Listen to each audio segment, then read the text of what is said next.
Biết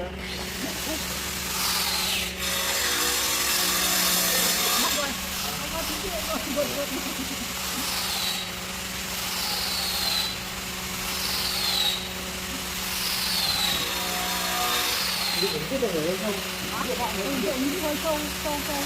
Rõ ràng là theo họ hỏi mấy thì không thể chơi, không chơi là một con vằn trước phải chơi, nhau hơi thì nhiều. Rồi, này, qua,